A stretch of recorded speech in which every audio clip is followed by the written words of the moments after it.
Innal hamdalillah nahmaduhu wa nasta'inuhu wa nastaghfiruh wa na'udzubillahi min syururi anfusina wa min sayyiati a'malina may yahdihillahu fala mudhillalah wa may yudhlil fala hadiyalah. Asyhadu an la ilaha illallah wa asyhadu anna Muhammadar Rasulullah. Rabbi zidni ilman wajibni fahmi. Alhamdulillah pada kesempatan kali ini kita berjumpa kembali dalam Taklim Gentara yang insya Allah seperti biasa Teh Patra sudah bersama-sama kita. Namun sebelumnya, marilah kita sama-sama mengucapkan basmalah sebagai pembukaan. Bismillahirrahmanirrahim. Untuk menyempurnakan niat-niat kita sama-sama dengarkan tilawah yang akan dibacakan oleh Teh Dida. Mangga Teh Dida, saya persilahkan. Surat apa Teh? Surat Luqman Teh. Ayat 12 sampai ayat 12. Enggak.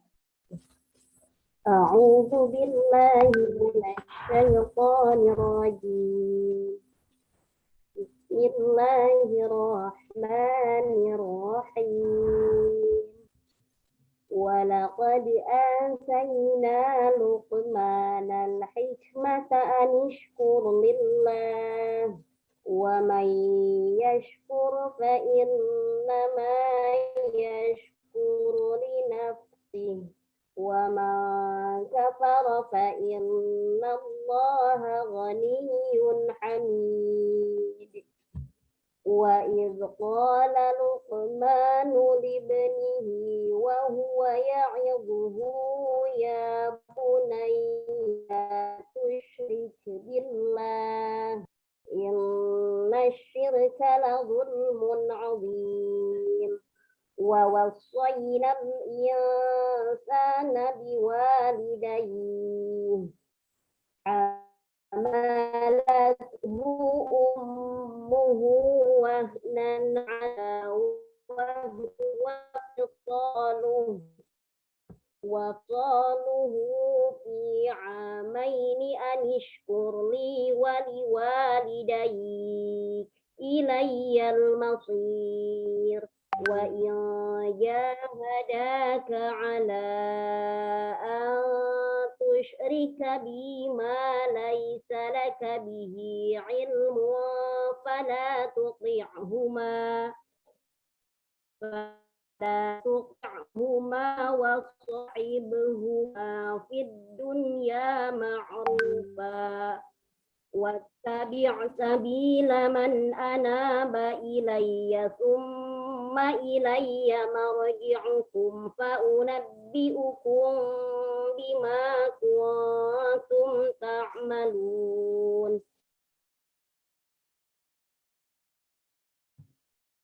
Ya, hamba berlindung kepada Allah dari godaan syaitan yang terkutuk.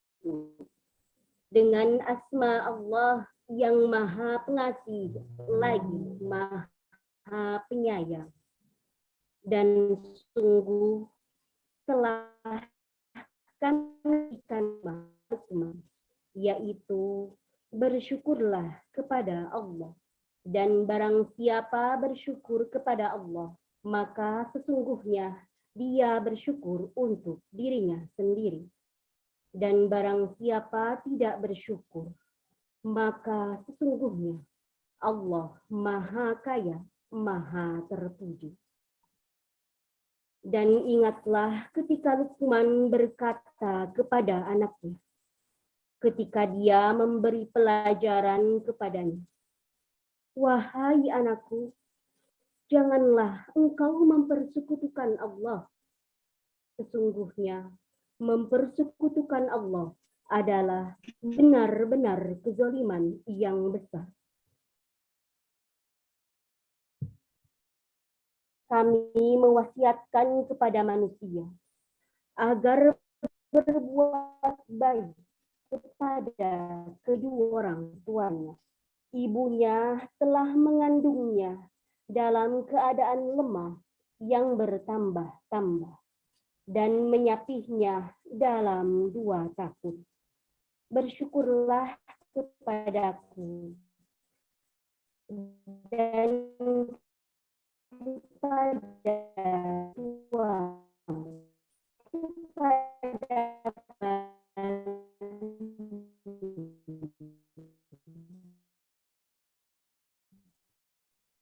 jika sesuatu yang engkau tidak punya ilmu tentang itu, maka janganlah engkau menaati keduanya.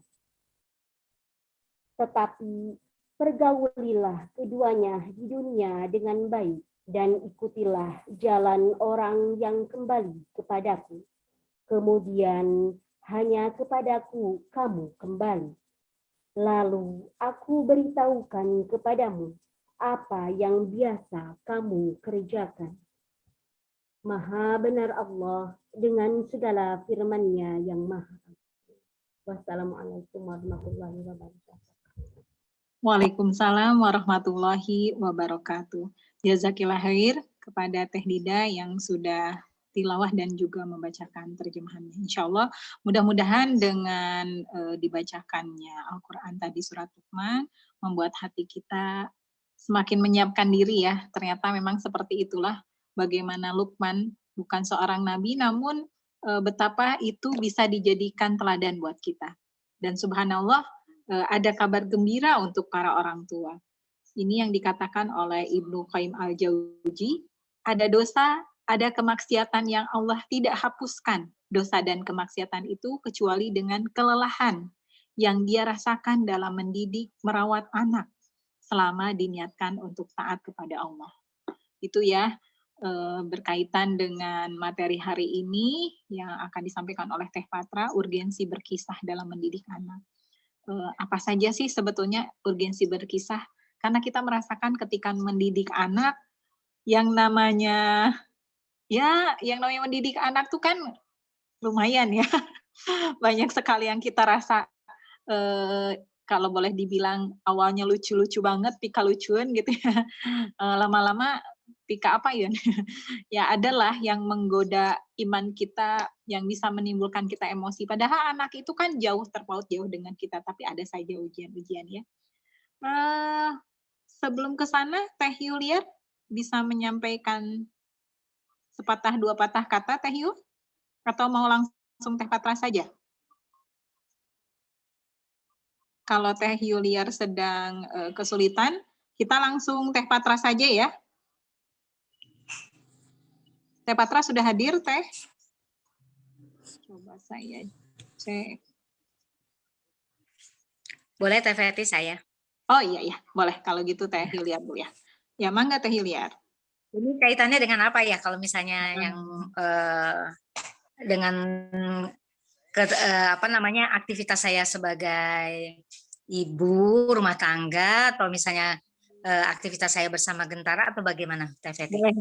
Boleh Teh Yul. Teh Yuliar ini salah seorang SLC Gentara ya di komunitas kami yang wah subhanallah ya, putranya sudah besar dan sekarang banyak yang kecil-kecil ya Teh ya dalam mengasuh anak-anaknya. Nah, namun sebelum itu boleh Teh cerita dulu. Mungkin ada teman-teman di sini yang belum tahu juga Gentara itu apa sih gitu ya, seperti itu. Mungkin bolehlah diceritakan Teh Yul akhirnya bergabung dengan Gentara. Boleh Teh, mangga. Sambil kita tunggu Teh Patra. Iya. Bismillahirrahmanirrahim. Assalamualaikum warahmatullahi wabarakatuh. Waalaikumsalam warahmatullahi wabarakatuh. Segala puji atas nikmat yang Allah limpahkan. Insya Allah ya hari ini, di siang hari ini kita dikumpulkan insya Allah saya, Teh Feti dan Teh Patra dan juga semua yang hadir di ruang Zoom ini di kelasnya kajiannya Teh Patra.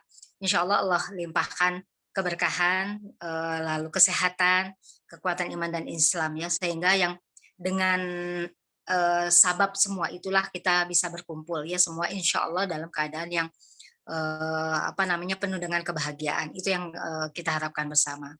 Salam dan salawat sepantasnya Allah tercurah kepada kedua kita Nabiullah Nabi Muhammad SAW, kepada keluarga, sahabat dan para pengikutnya dan semoga kita semua di sini ketika mengikrarkan, berusaha untuk mengikrarkan diri kita, hati kita, pikiran kita untuk menjadikan Rasulullah sebagai panduan kita, panduan hidup kita sampai Allah mencabut nyawa dari tubuh kita. Amin, amin insya Allah. Sedikit saya ingin berbagi ya, sebelum tergabung di Gentara, saya di tahun 2009 itu ketemu Teh Feti. Sebenarnya sih udah dari tahun 2008 kalau nggak salah.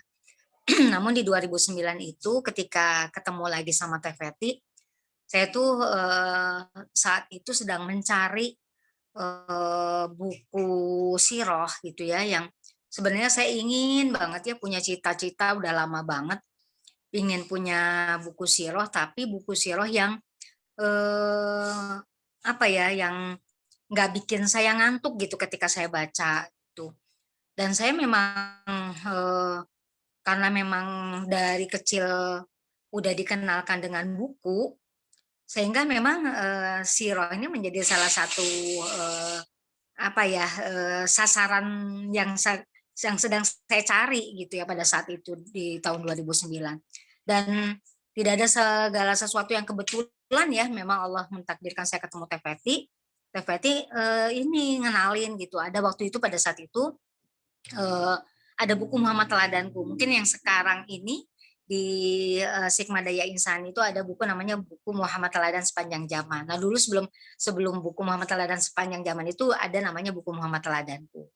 Nah jadi Masya Allah gitu ya, tidak bertepuk sebelah tangan Teh Feti itu ya ketika menyampaikan buku itu kepada saya langsung nggak pakai apa namanya mikir gitu ya, saya langsung oke Teh, saya kepengen, walaupun pada saat itu kalau nggak salah saya membelinya dengan cara mengangsur gitu ya.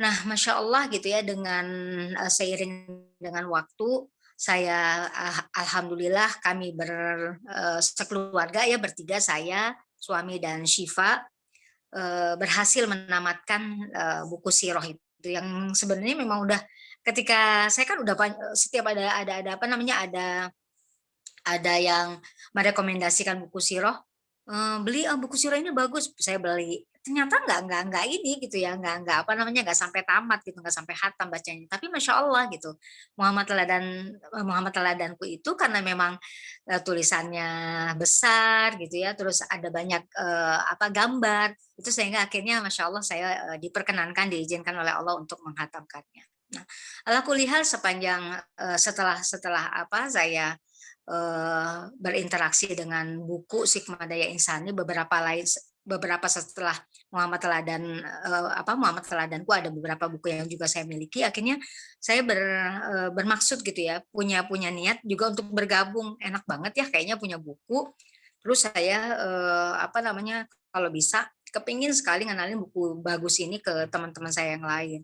Akhirnya saya pas ngobrol sama Teh Feti juga ini gitu ya, ngajakin gitu, akhirnya saya juga oke lah, saya putuskan di tahun 2009 itu saya bergabung di Sigma Daya Insani. Nah, Sigma Daya Insani apa namanya, punya salah satu gerakan ya, komunitas namanya Gerakan Cinta Rasul. Nah, di Gerakan Cinta Rasul ini sebenarnya adalah salah satu wadah yang semakin menguatkan gitu ya, menguatkan kita yang bergabung di dalamnya untuk semakin lebih mendalami lagi bagaimana sirah Rasulullah, apa saja sih yang bisa kita lakukan dengan sirah gitu ya. Dan di dalam apa namanya, di dalam gerakan cinta Rasul ini bukan hanya sekadar kita apa namanya, membaca sirah saja gitu ya, tapi banyak hal yang kita bisa lakukan. Misalnya kita ngajakin wakaf untuk buku Muhammad Teladanku Sepanjang Zaman, ataukah buku-buku lain yang ada di SDI. Nah, keuntungan dari bergabungnya saya gitu ya dengan Gerakan Cinta Rasul ini banyak hal gitu ya. Ya salah satunya ya pada saat hari ini gitu ya, kita bisa mendapatkan banyak ilmu, walaupun mungkin ilmu yang disampaikan boleh jadi mungkin kalau misalnya hari ini apa namanya, kita akan belajar banyak tentang pola asuh apa namanya, berlandaskan kisah gitu ya. Tapi mungkin nanti di apa, di kajian-kajian yang lain tidak melulu tentang kisah gitu ya, tapi setidaknya banyak hal kebaikan-kebaikan yang bisa kita dapatkan ketika kita bergabung di Gentara. Apa namanya, kajian-kajiannya sangat menarik. Lalu untuk yang lainnya, misalnya juga mau berbagi banyak yang apa, manfaat yang bisa kita dapatkan. Sebenarnya sih gini ya, kita kan kadang-kadang ibu rumah tangga tuh kepinginnya punya punya apa namanya, punya pendapatan sampingan gitu ya. Dan Masya Allah gitu ya, saya ketika bergabung di tentara ini banyak yang bisa, selain selain memang buku yang bisa saya dapatkan, saya tuh Masya Allah, bersyukur, bisa bersama dengan teman-teman seluruh Indonesia, mendapatkan, apa namanya, mendapatkan reward gitu ya dalam bentuk annual meeting. Annual meeting itu macam-macam gitu ya, ada yang jalan-jalan di, apa namanya, di Indonesia bahkan di luar negeri. Di 2 tahun terakhir saya mendapatkan reward ke Jepang dan ke Turki. Ya walaupun, kita terkendala apa namanya, pandemi, tapi Masya Allah itulah yang, saya dapatkan. Selain, pernah 2 kali mendapatkan reward motor gitu ya, lalu 3 kali mendapatkan, reward, kurban gitu. Nah inilah, satu dan beberapa manfaat yang bisa saya dapatkan, walaupun itu terkesan kayaknya materi ya, tapi sebenarnya lebih dari itu ya, kebersamaan dengan teman-teman yang seperti Teh Patra, Teh Ferti dan yang lainnya itu apa ya, menyumbangkan energi positifnya itu luar biasa, sehingga ketika kita menjalani kehidupan gitu ya bersama anak-anak kita yang tadi kata Teh Ferti, walaupun anak saya sekarang udah besar ya, udah usia 29 tahun, tapi sekarang saya punya anak 50 anak gitu ya di rumah, yang apa namanya, membersamai saya dari jam 2 ya, sebentar lagi saya akan bergabung dengan mereka jam 2 sampai jam 6, belajar ngaji bareng gitu. Itu sesuatu banget gitu ya. Saya banyak banyak apa namanya, harus banyak belajar lagi menghadapi anak-anak dengan usia mulai dari 3 tahun sampai usia SMP. Nah ini kan butuh keahlian khusus ya. Keahlian khusus itu insya Allah akan dibersamai dengan banyak gitu ya ketika kita bergabung di tentara, dengan kisah, dengan pengalaman atau testimoni teman-teman yang sudah berhasil mendidik anak-anaknya seperti Teh Peti itu Masya Allah, Teh Patra lebih luar biasa lagi itu ya, kita bisa banyak menimba ilmu dari orang-orang hebat yang ada di Gentara. Mungkin itu Teh Peti yang bisa saya bagi, nggak mungkin tidak berarti, tapi setidaknya saya bisa berbagi kebahagiaan, terutama kebahagiaan untuk diri saya sendiri. Mungkin itu, mohon maaf bila kurang berkenan atau ada kata-kata yang, tidak, berkenan. Assalamualaikum warahmatullahi wabarakatuh. Waalaikumsalam warahmatullahi wabarakatuh. Subhanallah ya, kalau dengar kisahnya Teh Yuliar ini, kalau boleh saya simpulkan, dengan bergabungnya di Gentara tuh dapat cuan, ya nggak Teh? Dapat cuan, dapat teman, dapat pelajaran, dapat kecintaan insya Allah ya. Mudah-mudahan memang kita mendapatkan jalan-jalan menuju kecintaan ya kepada Allah, kepada Rasul, kepada Islam. Mudah-mudahan jalan-jalan itu senantiasa Allah luruskan gitu. Karena kadangkala kita kan apa ya, tertarik ke sana kemari gitu ya, kadang lupa gitu. Tapi dengan berkumpulnya di komunitas ini, subhanallah saling menguatkan. Saya saja apa ya, merasa terbantu ketika Teh Yuliar cerita gitu ya. Kalau buku tuh dulu kan kita simpen rapih-rapih di rak gitu ya. Kalau ada yang sampai anak-anak datang terus nyobekin tuh asa gimana gitu karena tahu harganya gitu ya. Tapi sesudah ngobrol sama Teh Yuliar, ternyata kata Teh Yuliar, kenapa harus merasa takut dengan sobek gitu? Justru berarti memang dipakai gitu. Kalaupun sobek kan bisa diselotipin gitu ya, bisa kemudian dibaca kembali dan kalau kita ada rezeki ya beli lagi gitu ya. Subhanallah, justru itu jadi bekas-bekas yang insya Allah ada maknanya gitu dibanding tersimpan rapih gitu ya. Oh iya juga gitu ya. Kadang-kala hal-hal yang ya itulah ya betapa pentingnya kita berkomunikasi, berkumpul gitu ya, saling memberikan energi gitu ya seperti itu. Alhamdulillah jazakillah khair ya Teh ya. Kita doakan juga Teh Yuliar ini posisinya mau berangkat ini ya antar suami ke rumah sakit ya Teh Yuliar ya. Mudah-mudahan dimudahkan segala urusannya. Mas Idam juga dilancarkan, kembali pulih ya Teh ya, kembali sehat walafiat. Iya, itu teman-teman sekalian, ibu-ibu ya, umahat ya. Sudah hadir Teh Patra bersama kita ya? Ya, kita lanjut saja ya pertemuan ini kepada tema pokok kita yaitu urgensi kisah dalam mendidik anak. Iya Teh Patra, nggak usah diperkenalkan Teh Patra Mada, udah langsung nyambung saja. Mangga Teh Patra, mangga, waktu dan Ya, tempat dipersilakan. Turnuhun. atur nuhun Teh Feti, Masya Allah, tabarakallah. Senang ya dengar ceritanya Teh Juliar itu. Alhamdulillah ya, bersyukur banget ya kita bisa sama-sama berkumpul dalam satu komunitas yang insya Allah saling support ya. Komunitas yang memberikan satu insight, motivasi positif juga terutama buat kita sebagai kaum ibu. Karena memang di dunia yang lumayan banyak ujian dan tantangan ini, kita emang benar-benar butuh untuk saling support ya dalam segala hal gitu. Dalam sisi mendidik anak ya, seperti yang sekarang insya Allah kan juga kita bahas dalam aspek pendidikan diri kita sendiri juga ya, dalam aspek ekonomi juga gitu. Makanya alhamdulillah tadi senang banget pas ngecek rekening komisi dari Sigma udah masuk ya. Lumayan juga TVT jumlahnya. Insya Allah cukup buat umroh. Mudah-mudahan nanti bisa ditularkan juga ke teman-teman yang lain ya insya Allah. Hari ini kita akan berbincang-bincang ya tentang kisah ya, tentang urgensi kisah dalam pendidikan ya, dalam pendidikan terutama kita sebagai ibu dalam membersamai pendidikan anak-anak kita gitu. Jadi kalau kita perhatikan ya, di dunia ini banyak banget metode pembelajaran yang dicoba untuk dikembangkan ya oleh para ahli pendidikan. Tapi ternyata manusia itu memang senangnya itu kalau segala metode itu dibuat seringan mungkin ya, segampang mungkin, semudah dicerna mungkin gitu. Sehingga dari berbagai metode pengajaran pendidikan gitu, ternyata memang metode yang paling mudah untuk diserap oleh manusia itu adalah dalam bentuk kisah ya.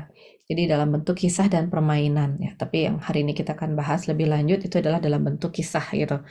Ternyata kisah ini akan menjadi satu metode pembelajaran yang akan memberikan satu kesan yang mendalam ya kepada jiwa-jiwa manusia dan akhirnya memberikan pola-pola perubahan yang sangat efektif. Dan kalau kita perhatikan di dalam sirah Rasulullah SAW, ternyata apa yang dilakukan oleh Rasulullah itu betul-betul bisa mengubah jiwa-jiwa, bisa mengubah kondisi kejiwaan para sahabatnya, sehingga dalam jangka waktu singkat para sahabat ini memiliki progres yang luar biasa gitu ya. Jadi kita tahu bahwa Rasulullah SAW ini berdakwah di kota Makkah dan Madinah itu totalnya hanya dalam jangka waktu 23 tahun ya. Tapi dalam jangka waktu 23 tahun ini Rasulullah tidak hanya berhasil untuk mengubah individu-individu para sahabat ini menjadi individu-individu unggul ya, tapi juga bahkan bisa membentuk suatu peradaban Islam ya yang bisa menaungi seluruh umat muslim saat itu, juga bisa memberikan satu penarik atau satu daya tarik, daya magnet yang luar biasa bagi orang-orang yang berada di sekitarnya. Sehingga tidak lama sesudah itu kita tahu bahwa Allah Subhanahu wa taala memberikan banyak sekali kemenangan ya kepada umat Islam. Salah satunya adalah dengan penguasaan Islam ini sampai ke Jazirah Afrika waktu itu, jadi sampai ke Ethiopia ya di zamannya Umar bin Khattab ya, sampai ke Habasyah, sampai ke berbagai wilayah Jazirah Arabia gitu, kemudian juga sampai ke negeri Cina gitu. Kita tahu beberapa sahabat Rasulullah SAW di masa generasi awal itu di akhir-akhir hayatnya banyak yang dikirim oleh para khalifah untuk menjadi gubernur di berbagai belahan dunia gitu, sehingga kita tahu ada sahabat yang wafat di Cina, ada sahabat yang wafat di Irak gitu ya. Itu menunjukkan bahwa Islam ini sedemikian diterima ya di berbagai pelosok dunia dan akhirnya bisa memberikan satu sentuhan perubahan ya secara keseluruhan ya di peradaban Indonesia, peradaban dunia secara umum. Nah ini kalau kita perhatikan di dalam Al-Quran sendiri, Allah Subhanahu wa taala memberikan pengajaran kepada manusia itu ternyata kebanyakan melalui kisah gitu. Jadi kisah-kisah yang dituliskan di dalam Al-Qur'an ini bukan kisah-kisah yang sifatnya seperti cerpen atau novel gitu ya. Dan kadang-kadang mungkin kita agak-agak sulit ya untuk meramu, mencari sambungannya. Ini sebenarnya kisah yang ini tuh lagi ceritain apa, kemudian kisah yang ini kenapa nyambungnya ke situ, kisah yang ini nanti sambungnya ke surat yang mana gitu ya. Nah, para ahli tafsir sendiri juga sedang berusaha ya untuk mengumpulkan kisah-kisah tersebut, kemudian melakukan pembahasan ya dari berbagai ayat ya tentang kisah-kisah tersebut, sehingga para ahli tafsir kemudian bisa menyimpulkan mengapa misalnya ya surat Al-Baqarah itu banyak menceritakan kisah tentang Nabi Musa bersama dengan orang-orang Yahudi ya. Kemudian di surat-surat yang lain ternyata juga masih dibahas juga, ada di Quran surat Al-Maidah misalnya ya, kemudian dibahas lagi nanti di Quran surat Al-A'raf ya, atau misalnya juga dibahas lagi di Quran surat Yunus, di Quran surat Hud gitu ya, di Quran surat At-Taubah dan seterusnya. Jadi di sini kita lihat bagaimana Allah Subhanahu wa taala menyisipkan kisah-kisah tersebut ya untuk mengajarkan manusia, karena memang tadi sifat utamanya manusia itu lebih mudah menerima pembelajaran dari cara-cara yang mudah gitu. Jadi lebih bisa menerima pembelajaran kalau dibuat secair mungkin, dibuat seaplikatif mungkin gitu. Dan yang paling aplikatif tentunya yang pernah terjadi ya pada kaum-kaum sebelumnya, yaitu melalui kisah-kisah tersebut gitu. Nah, ini makanya salah satu hal yang sangat direkomendasikan ya untuk seluruh umat muslim di seluruh dunia itu adalah senantiasa mau menghafalkan ayat-ayat suci Al-Qur'an gitu. Jadi kalau kita menghafalkan Al-Qur'an, proses menghafalkan itu sendiri juga memberikan kepada kita banyak sekali pengayaan ya, sehingga kita setidak-tidaknya tahu tentang isi daripada Al-Qur'an itu secara keseluruhan. Mungkin kita butuh waktu lama banget ya untuk bisa menghafalkan seluruh isi Al-Qur'an ini, tapi setidak-tidaknya dengan kita membiasakan diri kita untuk senantiasa berinteraksi dengan Al-Qur'an ya, membiasakan diri kita untuk senantiasa mau menghafalkan Al-Qur'an, maka suasana ruhiyah kita untuk bisa memahami kisah-kisah ini juga ini akan lebih membantu kita dalam mengaplikasikannya dalam kehidupan kita sehari-hari gitu. Nah, jadi di sini ya saya akan share screen dulu ya. Saya bisa share screen ya, bisa ya insyaallah. Oke, kita bisa mencoba untuk menggali hikmah dari kisah para nabi dan rasul yang dikisahkan di dalam Al-Qur'an ya. Jadi ayat-ayat Al-Qur'an yang menceritakan tentang kisah para nabi dan rasul ini kan sebetulnya banyak sekali ya.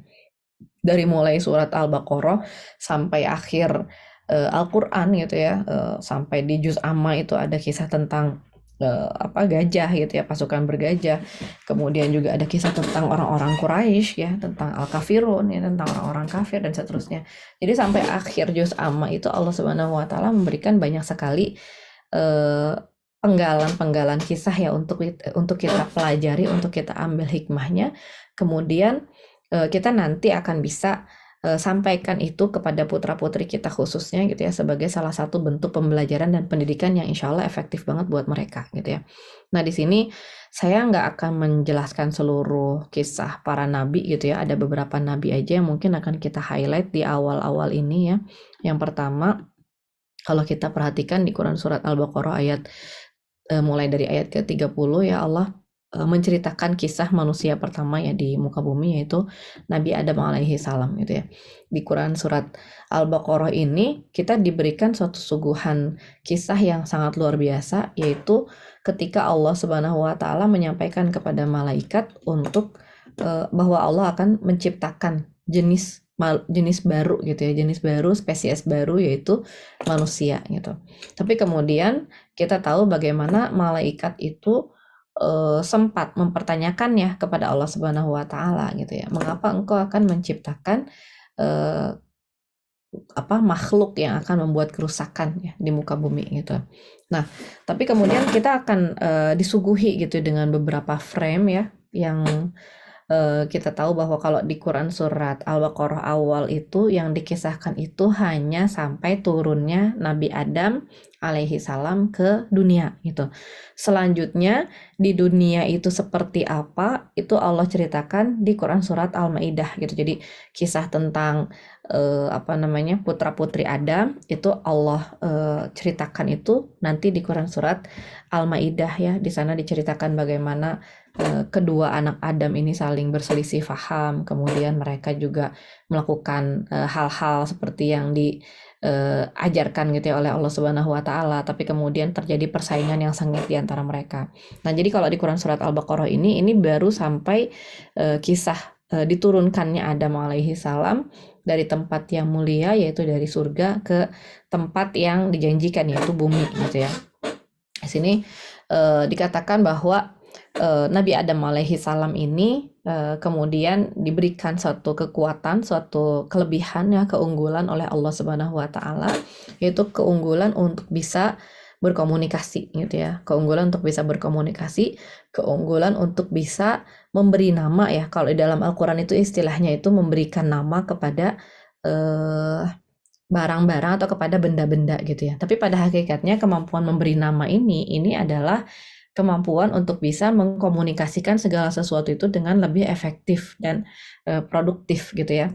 Jadi ketika Allah Subhanahu wa taala mengatakan gitu kepada para malaikat, cobalah sebutkan nama-nama benda-benda tersebut, maka malaikat mengatakan bahwa subhanallah gitu ya, subhanaka, sesungguhnya kami ini tidak akan mengetahui sesuatu kecuali apa yang sudah engkau ajarkan gitu. Maka kemudian Allah mengatakan kepada Adam, wahai Adam, sebutkanlah gitu nama-nama benda-benda tersebut. Kemudian Adam bisa menyebutkannya, lalu kemudian Allah Subhanahu wa taala memerintahkan kepada malaikat untuk bersujud ya kepada Adam gitu ya. Fasajadal malaikatu illa iblis, maka semua malaikat itu bersujud kepada Adam kecuali iblis ya.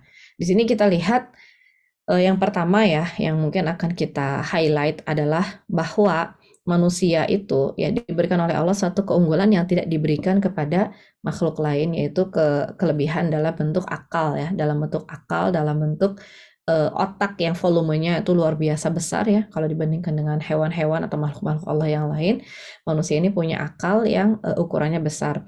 Ini juga yang akhirnya memberikan kepada manusia itu satu kemampuan untuk bisa mengendalikan makhluk-makhluk lain ya. Kalau saya senang banget ya menyampaikan kepada anak-anak saya itu betapa kita sebagai manusia itu diberikan oleh Allah Subhanahu wa taala suatu kekuatan, suatu potensi yang sangat luar biasa, sehingga tidak pantas ya kita sebagai manusia itu merasa lemah ya, merasa bersedih, merasa tidak berdaya, merasa tidak mampu dalam melakukan sesuatu gitu. Jadi kisah Nabi Adam di awal ini aja udah bisa memberikan kepada kita suatu kemampuan ya untuk memotivasi anak-anak kita ketika mereka misalnya bilang, saya nggak bisa ngerjain ini, saya nggak bisa ngerjain itu gitu ya.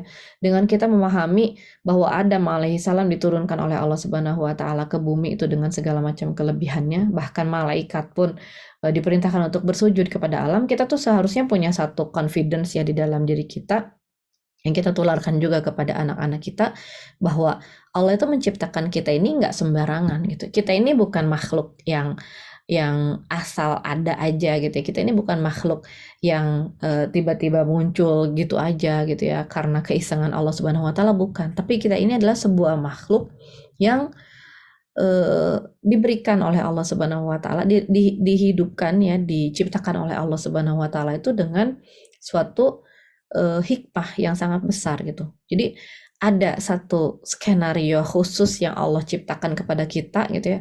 Kenapa kita itu lahirnya di sini, kenapa kita itu jenis kelaminnya ini, kenapa kita itu orang tuanya si ini dan si ini, kenapa kemudian kita menikah dengan si ini, kenapa kita punya anak yang si ini dan si ini gitu ya. Itu adalah sesuatu yang memang sudah diskenariokan oleh Allah Subhanahu wa taala gitu ya. Sudah ditakdirkan oleh Allah Subhanahu wa taala, dan semua itu bukan kebetulan gitu.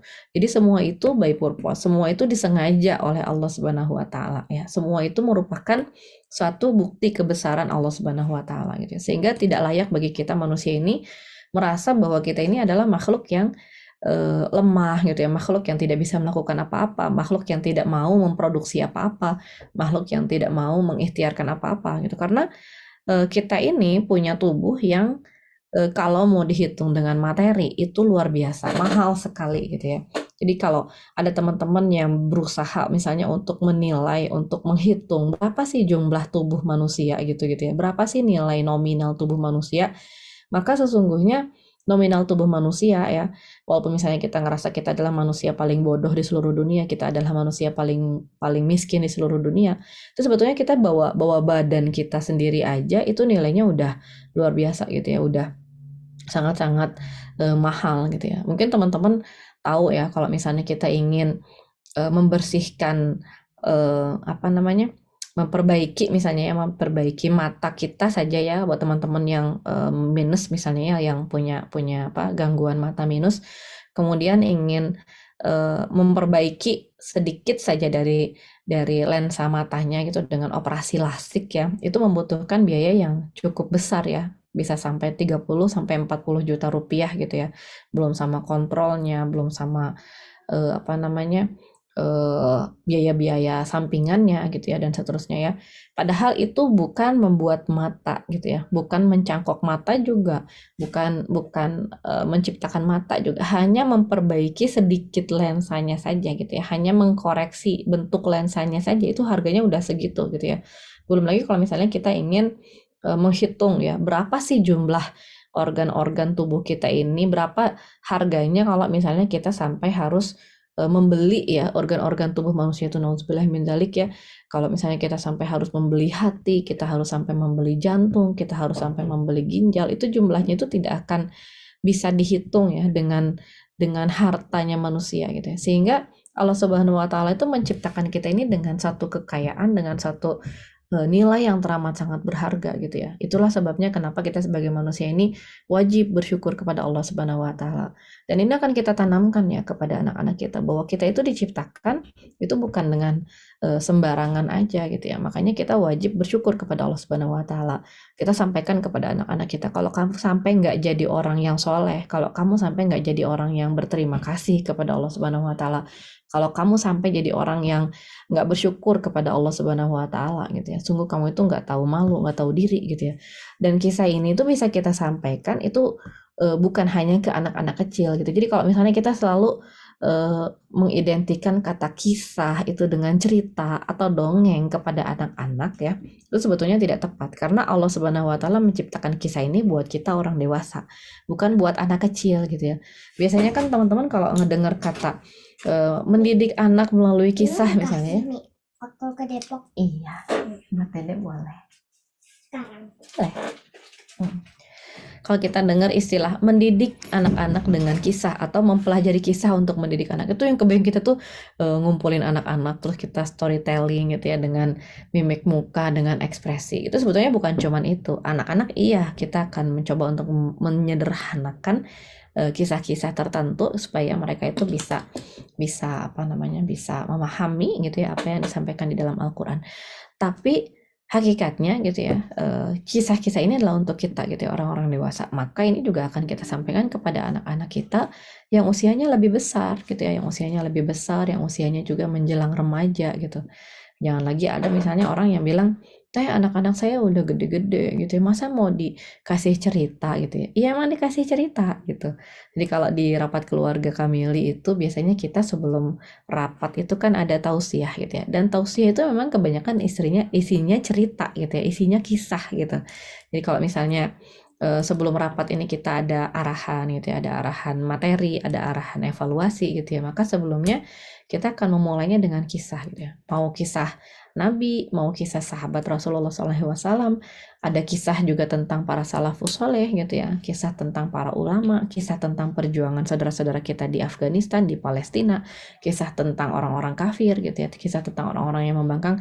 Pokoknya kisah ini menjadi sesuatu yang selalu ditunggu-tunggu gitu oleh setiap anggota keluarga gitu. Pekan ini Abi akan cerita tentang apa lagi gitu. Pekan ini Abi akan bahas tentang apa lagi gitu ya. Jadi di sini kita sampaikan gitu bahwa kita menceritakan tentang Nabi Adam itu dengan segala hikmahnya ini bukan hanya untuk anak-anak kecil saja gitu ya. Makanya kalau misalnya ada yang bilang, teh gimana ya caranya menyampaikan kisah-kisah para nabi kepada anak-anak kecil, kayaknya anak-anak kecil tuh nggak ngerti. Ya karena memang kisah para nabi itu bukan untuk anak kecil gitu ya, bukan untuk anak kecil. Kalaupun misalnya kita mau ceritain ke anak kecil, itu biasanya kita ambil beberapa scene aja yang emang kira-kira cocok sama mereka. Tapi pada hakikatnya pendidikan yang diberikan oleh Allah Subhanahu wa Ta'ala melalui kisah para nabi ini adalah pendidikan yang update untuk seluruh usia anak kita gitu ya. Bahkan sampai segede si Akhyar yang sudah punya anak pun itu saya masih sering ya mengisahkan gitu ya, kisah tentang hikmah Nabi Yusuf, misalnya kisah tentang hikmah para sahabat Rasulullah SAW dan seterusnya gitu. Jadi tadi gitu ya, bahwa dari awal penciptaan manusia aja kita sudah harus bisa memahamkan kepada para anak-anak kita ini bahwa Allah Subhanahu wa Ta'ala menciptakan kita ini dengan satu nilai nominal yang sangat luar biasa gitu, yang tidak layak kita sia-siakan gitu ya. Sungguh tidak pantas kita menyia-nyiakan tubuh kita, sungguh tidak pantas kita menyia-nyiakan otak kita, tidak pantas kita menyia-nyiakan lisan kita, karena semua itu mahal gitu ya. Dan sebagaimana yang kita tahu, kalau kita berhadapan dengan benda mahal itu seharusnya kita bisa menjaganya dengan sebaik-baiknya ya. Kita bisa merawatnya dengan sebaik-baiknya. Namanya juga barang mahal gitu ya. Kalau kita seneng sama mobilnya mahal banget, itu sampai kita rawat, sampai kita elapin. Harusnya tubuh kita yang diberikan oleh Allah Subhanahu wa Ta'ala dengan nilai yang jauh lebih mahal lagi, itu jauh lebih kita hormati gitu ya, jauh lebih kita hargai dibandingkan harta benda manapun gitu ya. Itu ya.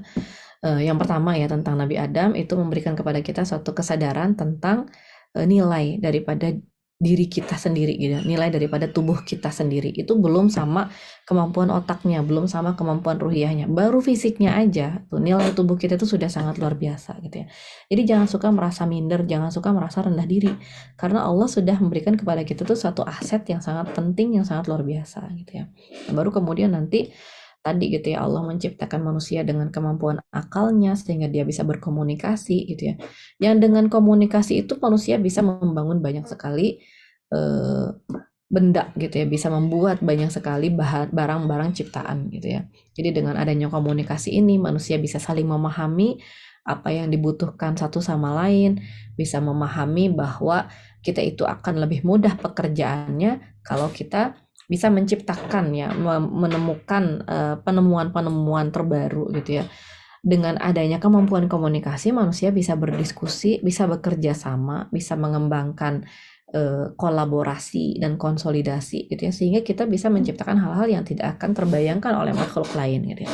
Kenapa misalnya sapi dari dulu nggak pernah menciptakan menu-menu baru misalnya untuk makanannya gitu ya, dari dulu makannya rumput-rumput aja gitu ya, nggak pernah misalnya rumputnya itu dibikin gorengan rumput, dibikin rumput crispy gitu ya, dibikin rumput salad, dibikin rumput bala-bala dan segala macam, tuh nggak pernah, karena mereka nggak pernah berkomunikasi satu sama lain gitu. Jadi mereka tuh nggak pernah ngobrol, nggak pernah diskusi, nggak pernah ada ide pingin menciptakan sesuatu gitu ya. Udah hidupnya masing-masing individualistis gitu. Sementara kalau manusia ini ya tadi diberikan kesempatan oleh Allah Subhanahu wa Ta'ala kemampuan untuk berkomunikasi, memberi nama terhadap suatu bidang, terhadap satu barang, terhadap satu peristiwa, sehingga kita bisa menyampaikan kepada orang lain itu dengan lebih efektif gitu ya, dengan lebih efisien, sehingga orang lain bisa mudah memahami kita dan bertukar pikiran gitu ya.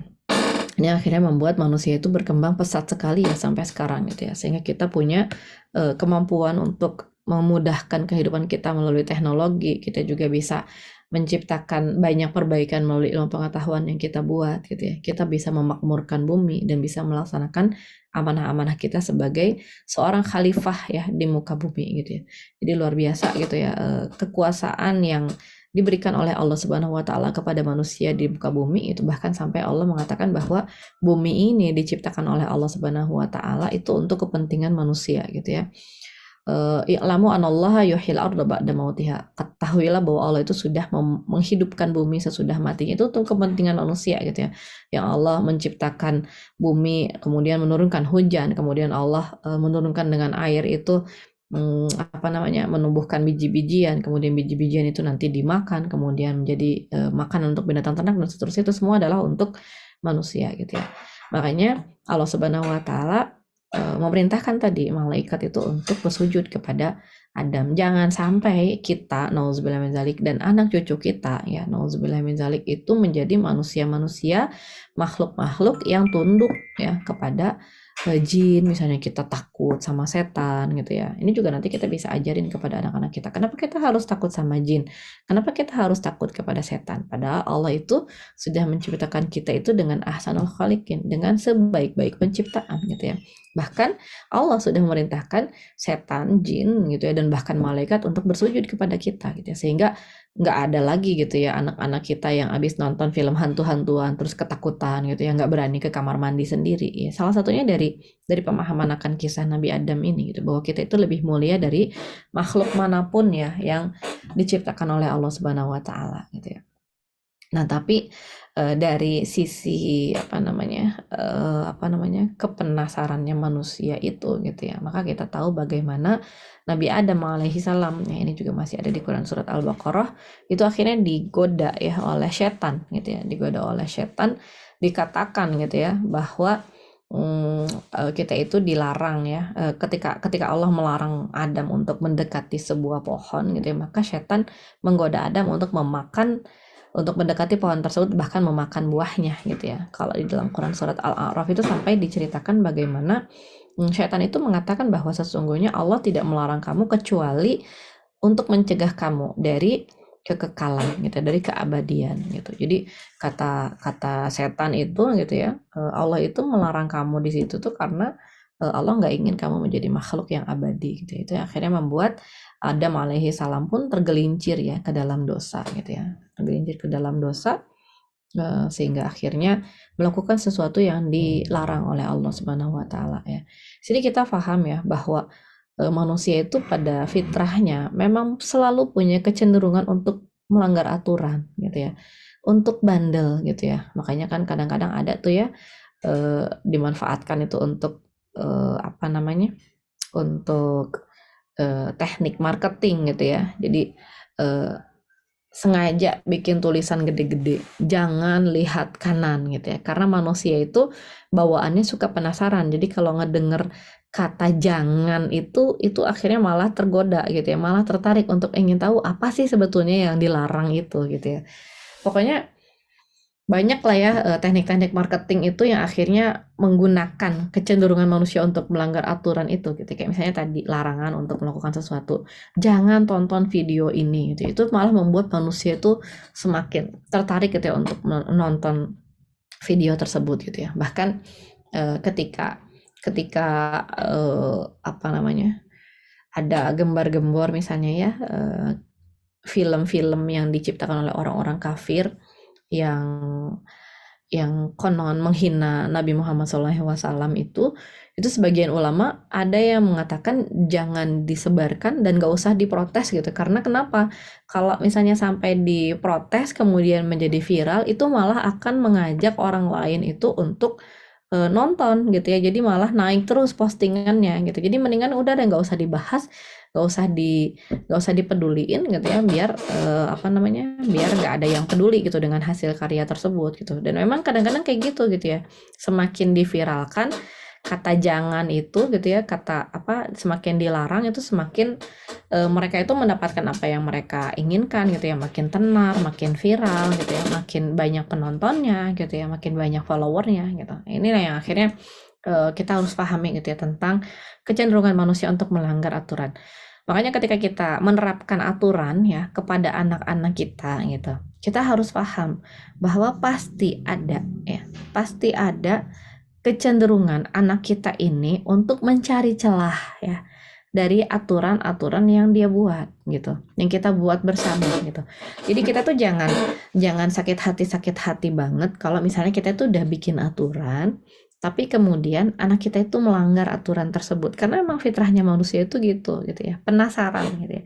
Bahkan kadang-kadang kalau saya sendiri suka ngelihat itu sebagai satu challenge gitu ya, yang menunjukkan kecerdasan anak-anak kita sendiri gitu ya. Kok kepikiran ya gitu ya, kok kepikiran sih melakukan sesuatu untuk membobol aturan yang sudah dibuat bersama gitu ya. Itu menunjukkan bahwa dia tuh punya potensi kecerdasan gitu ya. Walaupun nanti kita akan evaluasi gitu ya, kita akan evaluasi kembali, kita akan coba untuk cari cara-cara yang baru kembali gitu ya, supaya kecenderungan untuk melanggar aturan ini menjadi sesuatu yang membuat mereka sendiri juga tidak nyaman akhirnya gitu ya. Jadi di sini ketika kita paham ya bahwa manusia itu punya kecenderungan untuk melanggar aturan, maka kita akan bisa menciptakan ya aturan-aturan yang lebih manusiawi ya, terutama buat anak-anak kita sendiri gitu. Kan banyak banget nih yang misalnya nanya, teh gimana caranya ya supaya anak saya paham dengan urgensi belajar, teh gimana caranya supaya anak saya itu bisa menempati jadwal belajarnya gitu ya. Teh gimana caranya supaya anak-anak saya itu bisa disiplin gitu ya.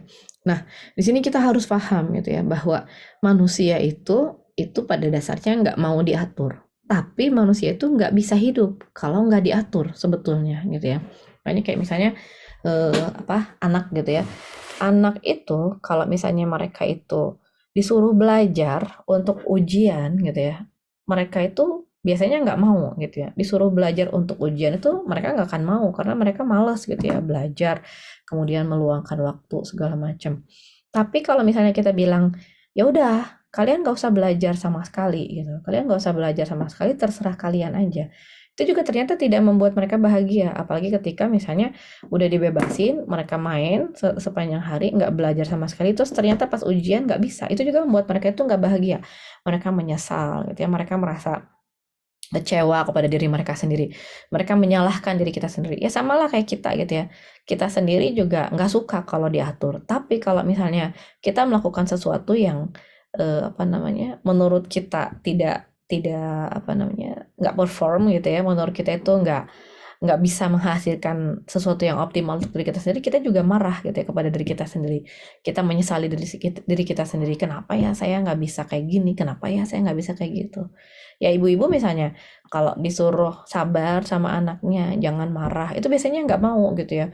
Tapi kan anak saya begini, emosi kita kan terbatas terus. Terus kalau misalnya kita biarin ibunya nggak bisa ngontrol emosinya, terus dia marah-marah sama anaknya, tetap aja nanti nggak bahagia juga, nggak jadi puas juga gitu ya, malah nyalahin dirinya sendiri. Kenapa saya nggak bisa mengontrol emosi, kenapa saya jadi pemarah, kenapa saya nggak bisa memaafkan anak saya, kenapa saya begini, kenapa saya kayak gitu ya. Makanya di sini kita cari titik optimal gitu ya, yang saling memudahkan. Jadi salah satu trik untuk menciptakan aturan itu adalah saling memudahkan gitu ya. Jangan membuat aturan yang menyulitkan orang lain gitu. Jangan membuat aturan yang tidak bisa dikerjakan. Jangan membuat aturan yang membuat orang lain frustasi untuk mengerjakannya gitu ya. Jadi kayak misalnya anak-anak, mereka itu terbiasa untuk bermain misalnya ya, main game tuh sampai berjam-jam sehari gitu ya, sampai 8 jam sampai 5 jam, sampai 4 jam gitu ya. Terus kemudian kita bikin aturan mereka nggak boleh main sama sekali gitu ya. Sampai kapanpun aturan itu nggak akan bisa dilaksanakan kecuali dengan keterpaksaan, kecuali dengan tertekanan dan akhirnya stres yang tinggi gitu ya. Jadi itu nggak realistis gitu ya, nggak realistis, nggak bisa diwujudkan akhirnya. Makanya kita cari waktu-waktu yang paling optimal. Oh ternyata kalau misalnya kita ingin aturan-aturan itu terbentuk secara optimal, itu kita harus buat aturan itu secara bertahap gitu ya. Kalau tadinya 5 jam main, 1 jam belajar gitu ya, kita buat dulu pentahapannya. Oh mungkin besok gitu ya, minggu depan itu mainnya 4,5 jam, belajarnya 1,5 jam.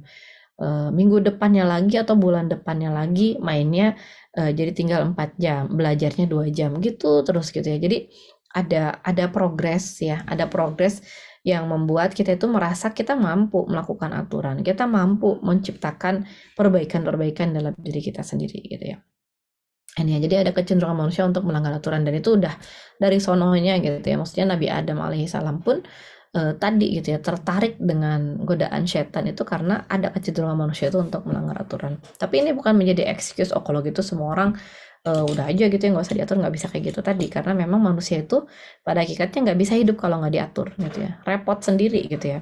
Ya kita bisa bayangin kalau misalnya manusia itu dikasih pilihan gitu ya, lampu merah, pengennya itu ngelanggar aja gitu ya lampu merah, apalagi kalau misalnya sepi gitu ya. Tapi kalau misalnya ternyata nggak dikasih aturan gitu ya, nggak dikasih lampu merah, itu juga ternyata repot gitu ya, karena jadi macet, karena jadi berantakan gitu ya, trafiknya gitu kan. Nah emang kayak gitu dan selalu kayak gitu. Makanya Allah Subhanahu Wa Taala menciptakan aturan kepada manusia Dan aturan yang diciptakan oleh Allah Subhanahu wa taala kepada kita kaum muslim ini adalah aturan yang paling mudah, yang paling realistis yang bisa dilakukan oleh semua manusia tanpa kecuali gitu ya. Ini ya. Jadi wajar ya tadi kalau kita mengajari anak-anak kita tentang aturan dan ternyata mereka itu punya kecenderungan untuk melanggar. Nah, kemudian ada konsekuensi ya atas pelanggaran aturan yang dilakukan. Nabi Adam alaihi salam saja ketika dia melakukan kesalahan itu diberikan sanksi oleh Allah Subhanahu wa taala. Diampuni oleh Allah Subhanahu wa taala gitu ya. Ketika Nabi Adam berkata Rabbana zalamna anfusana wa illam taghfir lana wa tarhamna lanakunanna minal khasirin. Nabi Adam diampuni oleh Allah Subhanahu wa taala. Tapi hukuman tetap jalan gitu ya. Hukuman tetap harus dilaksanakan gitu ya. Kenapa gitu ya? Apakah Allah tidak sayang kepada Nabi Adam? Apakah Allah tidak mencintai Nabi Adam? Ya, tidak seperti itu. Karena dalam hukuman itu kadang-kadang ada pendidikan gitu ya. Jadi dengan Nabi Adam alaihissalam dihukum, diturunkan oleh Allah Subhanahu wa taala ke bumi ya, ke muka bumi ini, maka banyak banget hikmahnya ya. Salah satunya adalah pemakmuran manusia tadi gitu ya. Konsekuensi atas pelanggaran aturan. Jadi anak-anak kita ini harus diajari untuk memahami bahwa setiap pelanggaran aturan itu ada konsekuensinya gitu ya.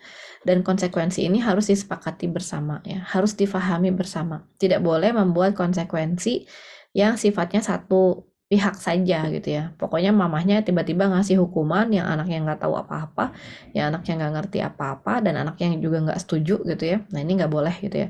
Jadi ketika kita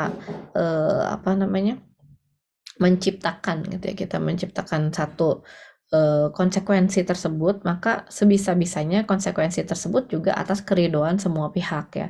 Jadi sebelum kita bikin aturan, kita udah diskusi dulu gitu ya, sebelum kita nentuin sanksinya, sebelum kita nentuin apa yang harus dilakukan terhadap pelanggarannya, kita bikin aturan dulu ya. Apa-apa saja yang bisa menjadi yang bisa menjadi objek konsekuensi tersebut gitu. Ini ya.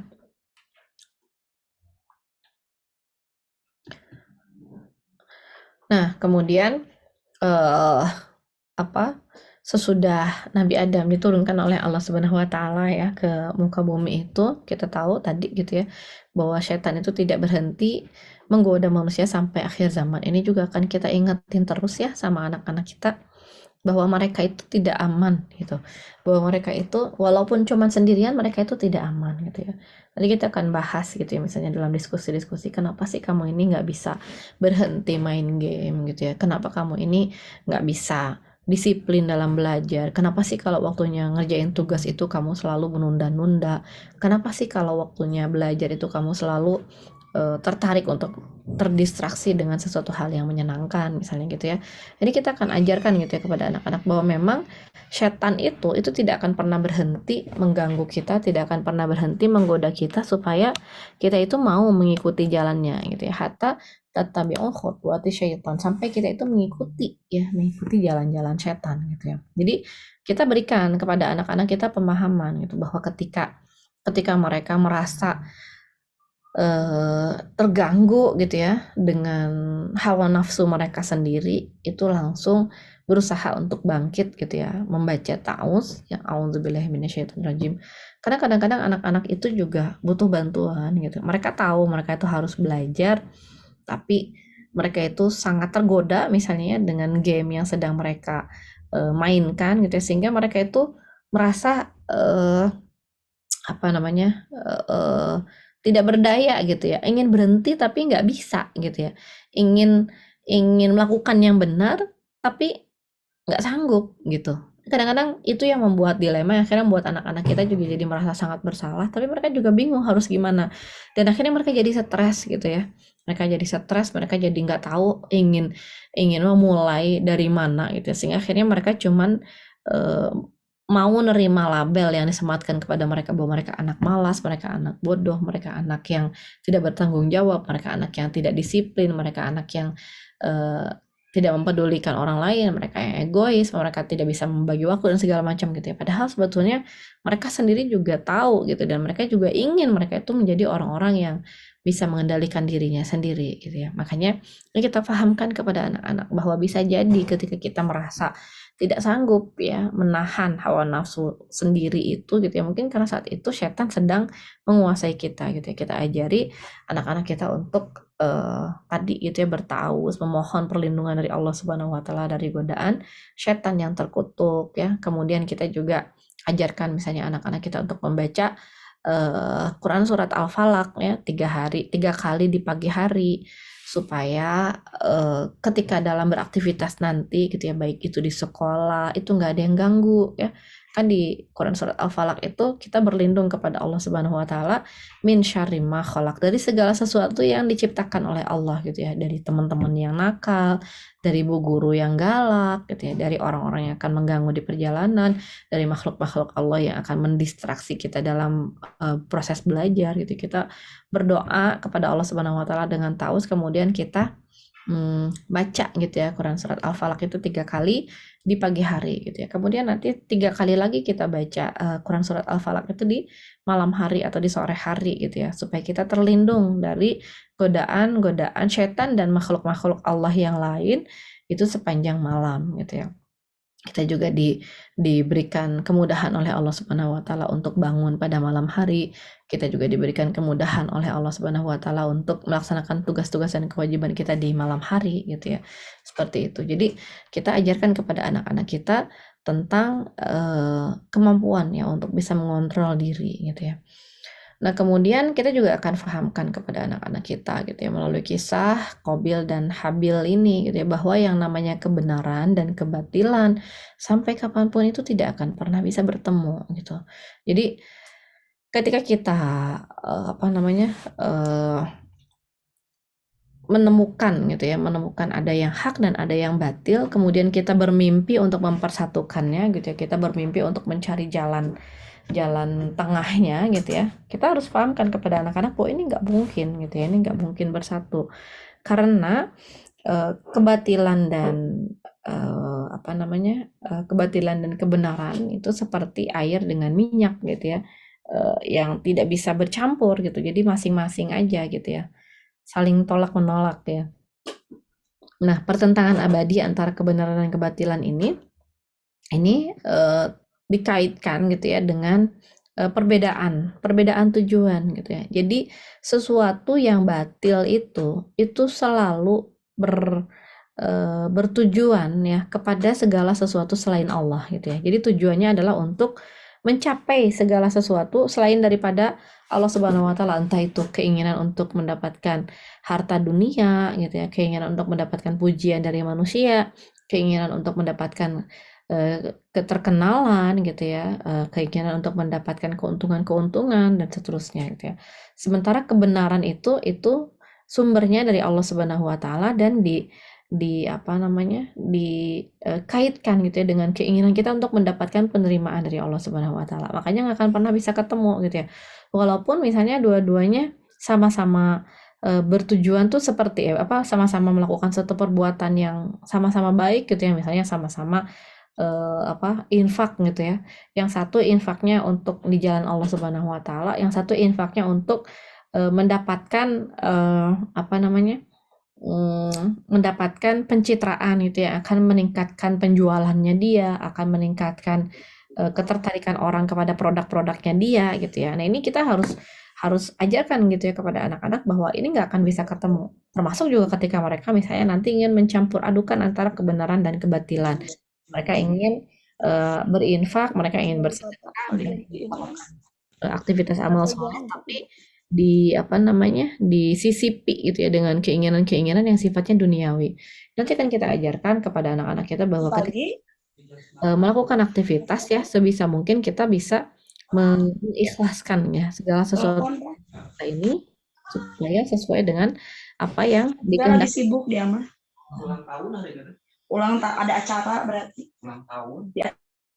Oke. Ini ya, jadi kita ajarkan kepada anak-anak tadi tentang pertentangan abadi, bahwa kita itu harus mau memilih kita mau ngerjain apa gitu. Kalau emang tujuan kita untuk mendapatkan ridha Allah, ya udah kita cari ridha Allah tersebut gitu ya. Jangan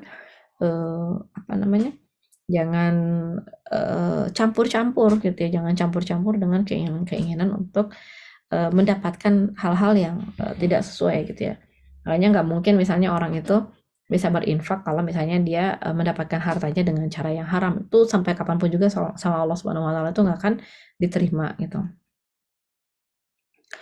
Nah, kemudian dari kisah Habil dan Kabil ya, kita juga tahu bagaimana Allah Subhanahu wa taala memberikan tantangan, memberikan challenge kepada mereka berdua untuk berkurban ya, dan ternyata yang satu memberikan kurban yang paling baik ya, sementara yang satu memberikan kurban yang seadanya gitu ya, dan Allah Subhanahu wa taala mengambil tentunya kurban yang terbaik ya, yang diberikan dengan penuh keikhlasan, dengan penuh kesungguhan hati.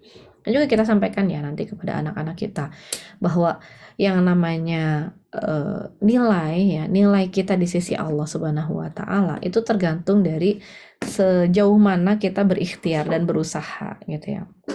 Yang dinilai di sisi Allah Subhanahu wa taala itu adalah prosesnya gitu ya, bukan hasilnya gitu ya. Ada anak misalnya yang yang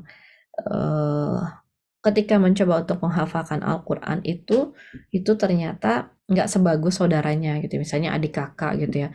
Adiknya kalau ngafalin Quran itu cepet banget gitu. Sekali baca itu langsung hafal. Sementara sang kakak ketika ngafalin Quran itu susah banget ya. Udah diulang-ulang sampai berkali-kali dia masih nggak hafal-hafal juga gitu ya. Nah, sebagai orang tua ya, dengan memahami kisah daripada Kabil dan Habil ini, kita akan sampaikan kepada anak-anak kita. Bukan hasilnya gitu, bukan berapa ayat yang berhasil dihafal, bukan berapa banyak syahadah yang berhasil dikumpulkan, bukan juara keberapa gitu ya yang berhasil diraih, prestasi segala macam, tapi kesungguhan setiap anak itu dalam melakukan prosesnya gitu ya. Bisa jadi anak yang menghafalkannya cepat itu dia cuman sekali baca terus langsung hafal terus udah aja dia nggak pernah ngapalin lagi. Sementara anak yang sulit menghafalkan dia sampai 10 kali mengulang, sampai 20 kali mengulang gitu ya.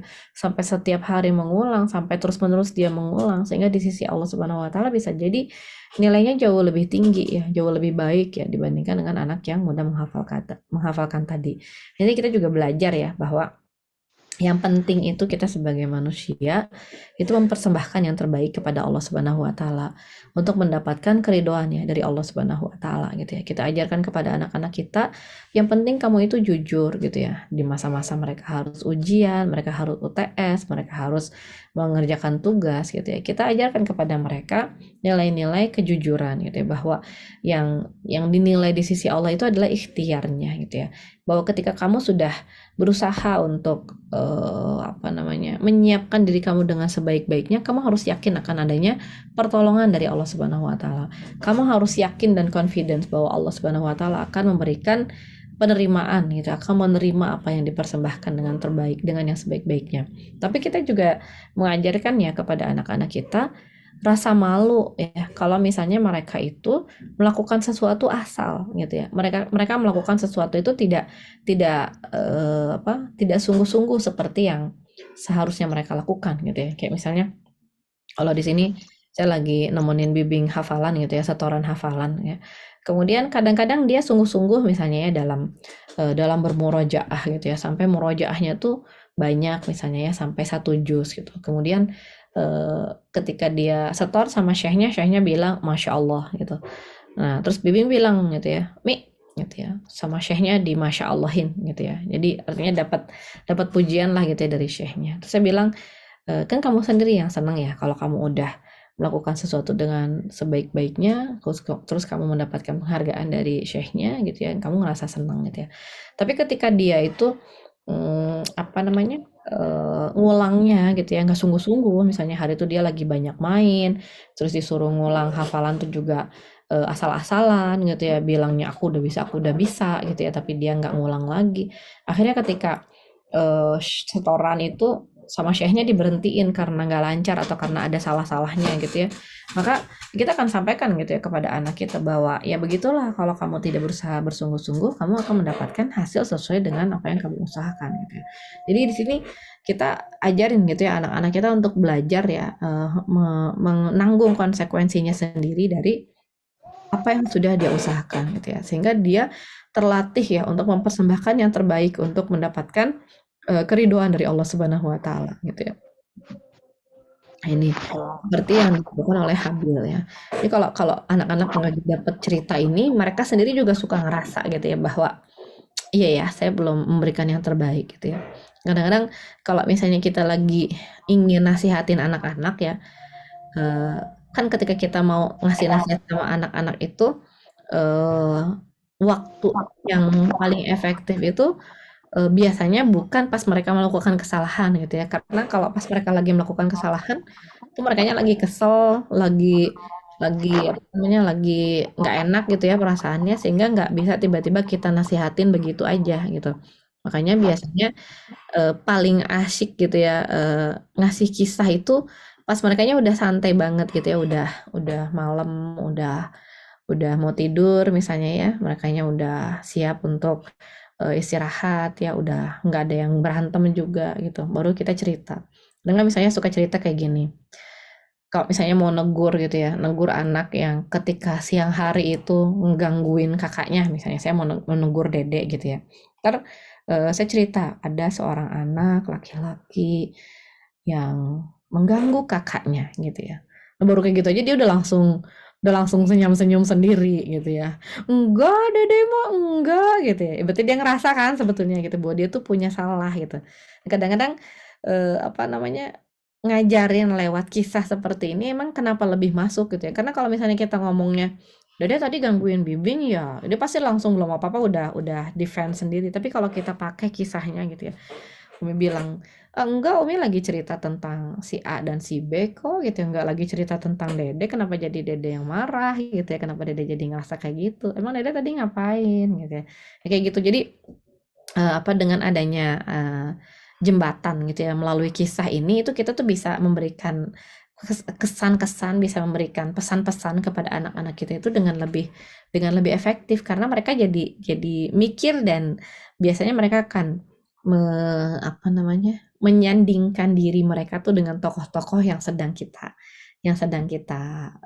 ceritakan gitu ya. Misalnya kita lagi ceritain tentang persaingan antar saudara seperti yang terjadi pada Habil dan Kabil ini gitu ya. Yang satu begini, yang satu begitu gitu ya.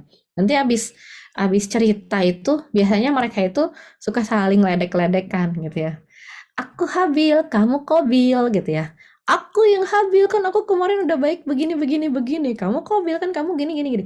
Tapi setidak-tidaknya apa namanya, pemahaman gitu bahwa ketika kita melakukan sesuatu yang terbaik itu kita diterima oleh Allah Subhanahu wa taala, itu jadi masuk gitu. Bahwa mereka itu ternyata secara otomatis pasti maunya jadi orang yang diridhoi oleh Allah Subhanahu wa taala gitu ya. Bukan jadi orang yang oportunis, bukan jadi orang yang tidak disukai oleh Allah Subhanahu wa taala. Itu jadi otomatis aja gitu. Jadi otomatis sesuatu yang akan senantiasa mereka apa, ingat gitu ya dalam kehidupan mereka gitu ya. Ini jadi mempersembahkan yang terbaik untuk mendapatkan ridha Allah, dan ini juga nanti akan memberikan kepada mereka motivasi gitu ya, akan memberikan kepada mereka rasa untuk senantiasa bisa berbuat ihsan ya, berbuat yang terbaik, profesional gitu ya, untuk mendapatkan kasih sayang Allah tersebut gitu. Nah, kemudian di kisah ini juga gitu ya, kita nanti ceritakan bagaimana Kabil gitu akhirnya pergi ya dari tempat tinggal Nabi Adam itu, dia membentuk badinya sendiri gitu. Kemudian di sana keturunannya dia juga menjadi orang-orang yang jauh gitu ya dari ajaran Allah Subhanahu wa taala gitu ya. Kemudian mereka juga mulai menciptakan sembahan-sembahan baru gitu ya. Sehingga kita tahu ketika zamannya Nabi Nuh ya, tidak jauh sesudah Nabi Adam itu, di zaman Nabi Nuh, kemusyrikan ya, kekafiran manusia itu sudah sedemikian luar biasa gitu ya. Kita tahu bagaimana Nabi Nuh itu kesulitan sekali untuk berdakwah kepada kaumnya gitu ya. Nanti kita akan bahas ya dalam kisah Nabi Nuh yang jauh lebih luar biasa lagi, Masya Allah gitu ya. Banyak banget pelajaran-pelajaran yang bisa kita ambil, baik buat diri kita sendiri ya, terkait dengan kesabaran, terkait dengan kekuatan mental, terkait dengan keyakinan kepada Allah Subhanahu wa taala gitu ya, dan juga akan kita tularkan kepada anak-anak kita kelak insya Allah. Ya, mungkin itu dulu sih ya yang mau disampaikan di kisah yang awal ini ya, tentang Nabi Adam ya dan keturunan-keturunannya. Ya, insya Allah nanti ini akan jadi apa namanya, akan jadi benchmark ya ketika kita akan mengajarkan tentang posisi anak-anak gitu ya, posisi kita sebagai manusia kepada anak-anak kita gitu ya. Dan sekali lagi kisah-kisah ini bukan kisah-kisah yang cuman kita ceritakan kepada anak-anak yang kecil-kecil saja ya. Justru kita akan jadikan ini sebagai bahan diskusi dengan anak-anak kita juga yang paling besar gitu ya, yang udah SMP, udah SMA, bahkan udah kuliah gitu. Karena nanti kita akan mencoba untuk mengelaborasi gimana caranya supaya kita itu bisa menjadi hamba Allah Subhanahu wa taala yang dicintai gitu ya, yang diridhoi, yang persembahannya itu diterima oleh Allah Subhanahu wa taala gitu. Boleh kalau misalnya ada yang mau berdiskusi, ini tadi MC-nya siapa? Teh Feti ya? Teh Feti masih ada?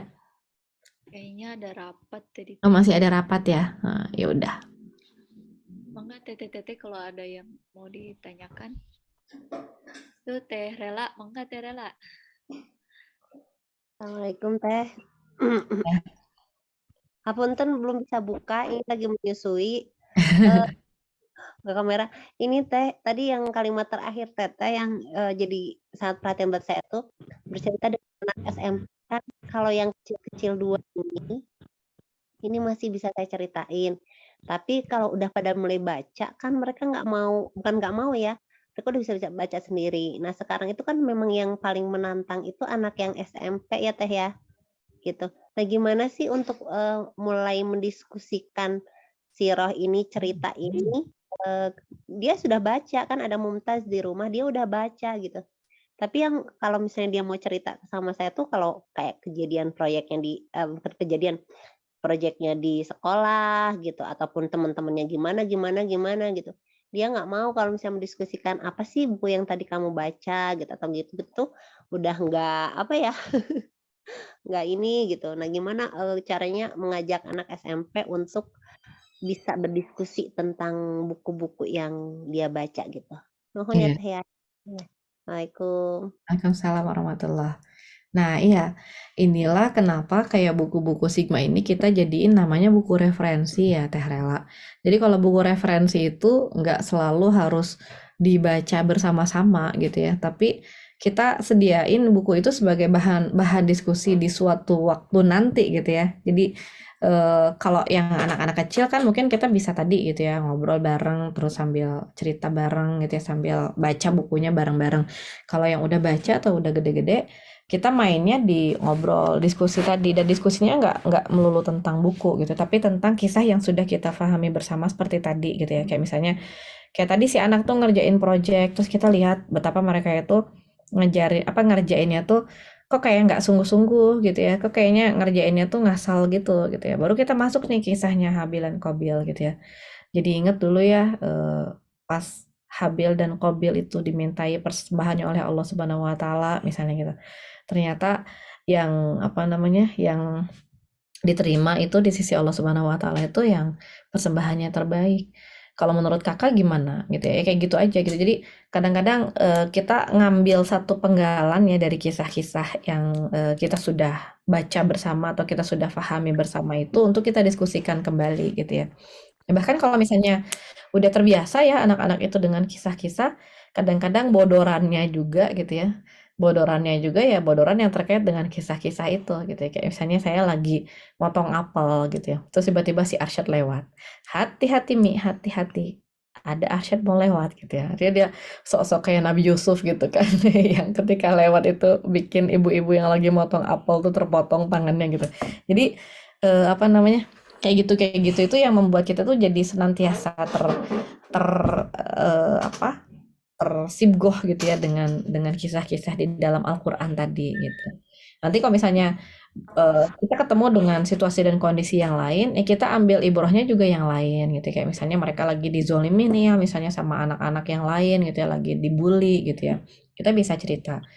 Ya jangankan kakak gitu. Dulu Rasulullah SAW aja dibully itu sampai dilemparin sama kotoran gitu ya sampai dilemparin batu oleh orang-orang kafir gitu kan jadi kita cerita gitu ya atau misalnya ketika anak-anak kita itu mendapatkan tekanan misalnya yang sangat luar biasa gitu kita bisa tadi gitu ya mengambil misalnya kisah Nabi Nuh gitu ya atau ketika mereka difitnah itu sama orang lain disalahin sama orang lain mereka nggak ngelakuin sesuatu tapi orang lain nuduh mereka melakukan itu, kita bisa ambil kisahnya Nabi Yusuf. Dulu Nabi Yusuf juga kayak gitu. Jadi mereka tuh ngerasa bahwa apa yang terjadi kepada mereka ini sudah ada jawabannya semua itu di dalam Al-Quran gitu. Nah emang PR-nya kita mesti baca dulu, kita mesti tahu dulu gitu ya. Kalau misalnya kita susah nih mengekstrak semua kisah dari Al-Quran, kan kayak tadi gitu ya, mau ngambil surat Al-Baqarah dulu gitu ya, ayat berapa sampai berapa, pusing bacanya, terus nanti nyambungnya ke surat yang mana tentang ininya, terus nanti Nabi Adamnya nyambung lagi ke surat Al-A'rafnya sebelah mana gitu ya. Jadi kan ceritanya loncat-loncat. Nah kalau di 24 NR misalnya 24 Nabi dan Rasul itu kan udah dikumpulin tuh ya, satu kisah Nabi Adam ya udah dikumpulin semua Nabi Adam semua gitu ya. Nabi Nuh udah dikumpulin Nabi Nuh semua. Jadi kita emang lebih gampang aja bacanya gitu.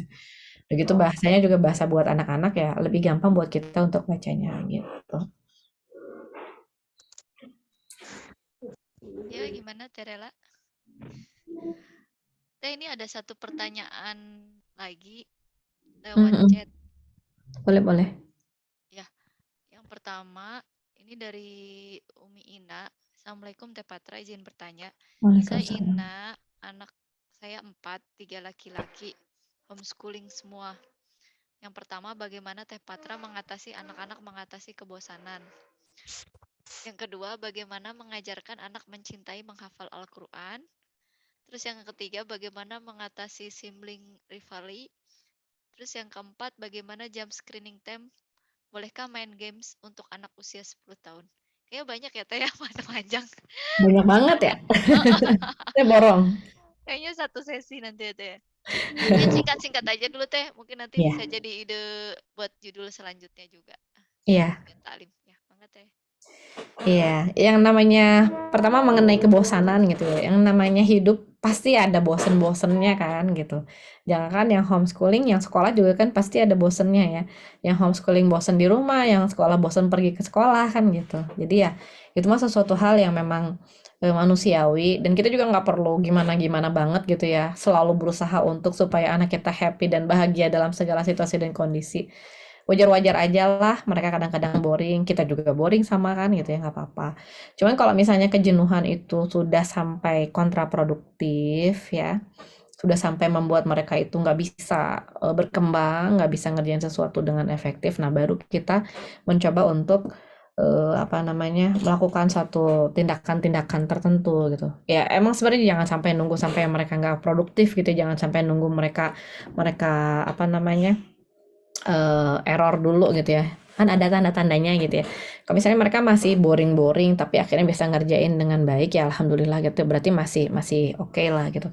Tapi pas mereka ngerjain dengan boring, terus misalnya ngerjain soal nggak berhasil sampai berjam-jam, itu betul udah emang harus kita alihkan dulu gitu kepada sesuatu yang lain. Nanti kita bisa coba gitu ya mengkolaborasikan berbagai kegiatan supaya mereka juga punya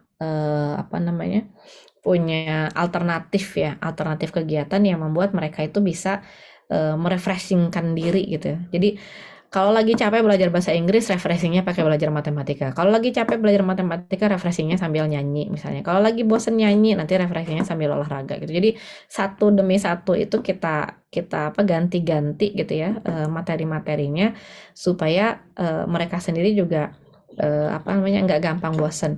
Yang pasti ya setiap anak itu kan punya tingkat toleransi kebosanan yang berbeda-beda ya. Jadi kalau misalnya kita tahu anak kita itu titik bosannya sesudah dia diam selama 20 menit, jangan paksain mereka buat ngambil kelas yang lebih dari 20 menit gitu. Jadi misalnya ada anak yang betah nih baca buku sampai berjam-jam, jangan disamain dengan anak yang baru baca 2 halaman juga udah goyang sana, goyang sini, berarti dia nggak bisa pakai cara itu gitu. Oke, yang ini kita kasih waktu cuman 20 menit aja, udah gitu kita suruh dia lari-lari dulu keluar, kita suruh dia ngapain dulu.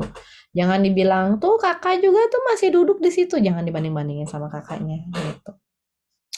Itu yang pertama ya tentang kebosanan mah, banyaklah caranya insya Allah ya. Kita bikin jadwal bersama aja. Yang kedua, bagaimana mengajarkan anak mencintai, menghafal Al-Quran. Suruh ikut beranda Quran aja ya Teh DJ ya. Ada komunitasnya, nanti kita bisa bareng-bareng bersemangat mencintai untuk bisa menghafalkan Al-Quran. Karena kadang-kadang emang kalau sendiri itu mungkin tadi ya motivasinya kurang, tapi kalau ada sparring partnernya, ada saingannya gitu ya, ada temennya gitu. Insya Allah nanti bisa saling memotivasi di sana. Kemudian mengatasi sibling rivalry, nggak usah diatasi gimana-gimana. Yang namanya saudara mah emang begitu gitu ya. Kalau kata orang Sunda mah deket bau tainya, jauh bau kembang. Jadi kalau jauh tuh dicari-cari gitu ya. Bibing sama Dede kan juga gitu ya. Kalau lagi deket mah mereka berantem terus. Tapi kalau lagi jauh kan kayaknya satu tuh seperti apa burung yang patah sayap gitu ya, nggak berdaya kalau nggak ada. Jadi nggak apa-apa sih sibling rivalry itu kadang-kadang juga bagus itu untuk memberikan kepada mereka kekuatan gitu ya, memupuk kekuatan untuk bisa apa mencari potensi gitu ya. Jadi dengan adanya persaingan di antara apa saudara itu, mereka juga jadi mencari kelebihannya masing-masing. Cuman kitanya sendiri sebagai orang tua ya sebisa mungkin berusaha untuk bersikap adil ya terhadap segala sesuatu yang terjadi kepada anak-anak kita. Jadi jangan sampai kita itu mudah percaya kepada salah satu gitu. Jadi biasakan cross check ya, kalau ada apa-apa kita cross check. Kemudian kita juga mencoba untuk lebih bijaksana menempatkan diri kita itu di posisi kedua-duanya gitu ya. Kalau kita jadi si kakak gimana rasanya? Kalau kita jadi si adik itu gimana rasanya gitu. Jadi kita nggak serta-merta pokoknya adik selalu menang gitu ya, kakak selalu salah, itu jangan sampai terjadi seperti itu gitu. Nah, kemudian mengenai jam screening time ya, kalau di sini biasanya 2 jam ya screening time itu sehari harusnya ya, idealnya 2 jam sehari. Kalau dokter matanya sebetulnya menyarankan setiap 20 menit itu dijeda ya, karena di sini anak-anak juga kan semuanya harus pakai kacamata gitu, jadi nggak bagus buat perkembangan matanya kalau terus-menerus lihat screen time. Jadi kalau misalnya apa namanya dari 2 jam itu pun juga kita berusaha untuk mencari konten-konten yang kira-kira cocok dan sesuai dengan bakat minatnya mereka gitu. Kayak misalnya Bibing sukanya Minecraft gitu karena dia suka lihat apa bikin-bikin bangunan gitu ya, dia suka lihat apa namanya alam segala macam ya, mungkin itu cocok lah dulu buat dia. Sementara kalau Dede mainnya Scrabble karena dia sukanya main otak-atik apa namanya otak-atik kata gitu ya. Jadi ya screen time-nya juga disesuaikan dengan bakat minatnya mereka gitu. Jangan asal nonton, jangan asal segala diperbolehkan gitu, jangan segala YouTube di apa namanya di search sama mereka sendiri gitu ya. Karena khawatirnya nanti malah masuk ke konten-konten yang tidak sesuai dengan usianya mereka juga gitu. Itu sih mungkin tadi aja ya 4 pertanyaan dalam waktu singkat. Iya nih, ada yang mau bertanya lagi nih Teh, gimana? Satu lagi mungkin ya, boleh? Teh Galaxy A12 itu Galaxy A12. dengan Teteh siapa mangga Teh? Assalamualaikum warahmatullahi wabarakatuh. Waalaikumsalam. Waalaikumsalam. Teh siapa ini? Tidak. Galaxy. Belum diubah. Teh, ngapunten izin bertanya. Sebenarnya sempat itu sih, sempat kaget ketika Teh Patra status punya cucu. Nah, saya itu punya anak 2 Teh. Teh itu punya anak berapa ya? Saya 5, anak saya 5. Punya anak 2 masih kecil-kecil, yang satu 3 tahun, yang satu 2 tahun.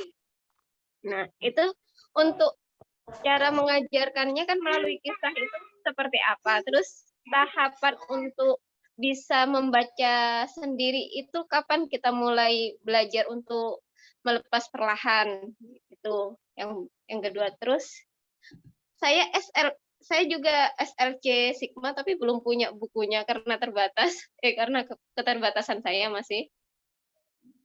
Apakah bisa gabung ke grupnya Teteh yang itu loh Teh, yang parenting gitu? Oh gitu. Iya. Ini Teteh barusan dapat linknya dari mana? Dari itu Instagramnya Teteh. Oh dari Instagram ya. Ayo nanti bisa kontak Ibu Jari ini tuh Teh Ibu Jari. Teh DJ ini nanti kalau misalnya mau masuk ke grupnya bisa masuk ke grup Kulwap dulu aja. Sebenarnya karena sekarang kita lebih banyak Kulwapnya lebih banyak lewat Zoom seperti ini, jadi grup Kulwap itu lebih ke nginfoin link Zoom-nya aja gitu. Nggak Kulwap lagi. Kalau dulu kan memang masih kita pakai Kulwap ya. Sekarang kita udah lebih banyak pakai Zoom ini, insya Allah sebetulnya rutin 2 pekan sekali setiap hari Selasa seperti ini gitu. Terus tadi ya mengenai kisah ya untuk anak-anak usia 2-5 tahun. Nah, biasanya kita memang lebih banyak menguasai kisahnya itu di diri kita sendiri dulu gitu ya. Jadi nanti kita akan ceritain ke mereka itu ada beberapa metode ya. Pertama, metode sesi membaca bersama. Itu biasanya saya pakai kalau saya lagi ingin memperbanyak kosakata gitu. Jadi emang itu sengaja saya bacain, biasanya cerita-cerita yang pendek-pendek aja gitu ya. Nanti di situ kita nemu kosakata baru dan si kosakata baru itu kita bahas gitu. Kayak misalnya tadi Bibing nanya, "Mi, menggiring itu apa sih?" gitu ya. Melambungkan itu apa sih gitu, sampai saya garuk-garuk, kamu menggiring sama melambungkan aja nggak tahu gitu. Tapi kadang-kadang emang bahasa buku sama bahasa sehari-hari kan beda ya.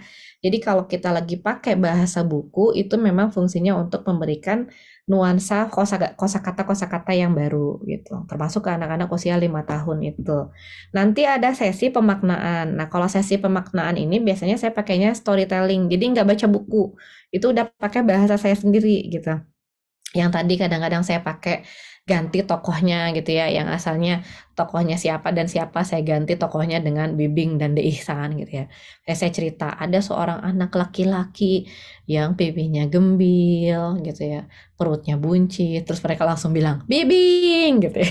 Kayak gitu. Jadi kadang-kadang udah saya ganti dulu baru saya masukin cerita-ceritanya. Kadang-kadang kisah-kisah yang Nabi itu juga sebagian ibrohnya itu saya adopsi ke kisah-kisah itu gitu ya. Tapi kadang-kadang juga diceritakan kisah nabinya secara keseluruhan. Misalnya saya ceritain tentang Nabi Ibrahim yang dibakar gitu ya di dalam api, kemudian apinya menjadi dingin. Kadang-kadang saya juga sambil eksperimen gitu ya. Ini ada api, ini pakai lilin. Coba siapa yang berani pegang gitu kan. Mereka tahu oh api itu panas. Nanti kita bisa cerita api itu berwarna-warni, ada yang merah, ada yang kuning, ada yang biru, ada yang hitam, ada yang putih kan gitu ya. Jadi kita cerita terus kita masuk juga ke sainsnya gitu. Nah, kadang-kadang kita ceritanya sambil role play gitu ya. Kalau merekanya lagi banyak kegiatan, lagi banyak waktu, terus lagi santai, itu biasanya kita role play kayak misalnya cerita tentang penyembelihan Ibrahim kepada Ismail misalnya gitu ya. Nanti mereka main-main gitu ya.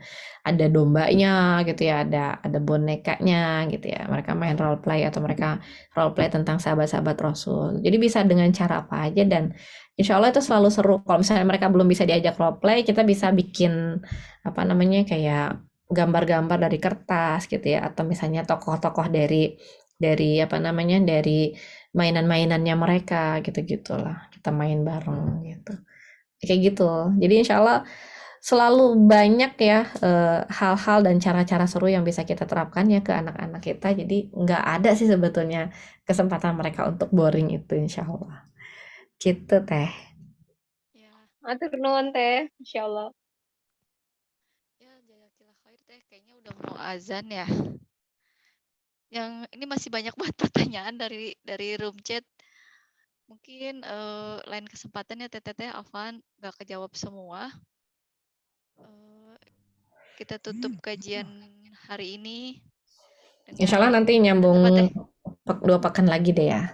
Oh iya, Insya Allah. Jadi boleh nanti siapin pertanyaan-pertanyaannya di pekan-pekan ke depan insya Allah. Atau nanti diprioritaskan ya Teh yang 3 ini. Udah aku catat sih ya. Yap. Oke Teh. Yuk. Terima kasih atas kehadirannya Teteh semua hari ini. Semoga bermanfaat kajiannya dan dapat kita ini ya praktekkan masing-masing di rumah. Ya jazakallah khair Teh Patra. Mari kita tutup kajian hari ini dengan istighfar dan doa kafaratul majlis. Subhanakallahumma wa bihamdika asyhadu an la ilaha illa anta astaghfiruka wa atubu ilaik. Ya, nuhun Teteh.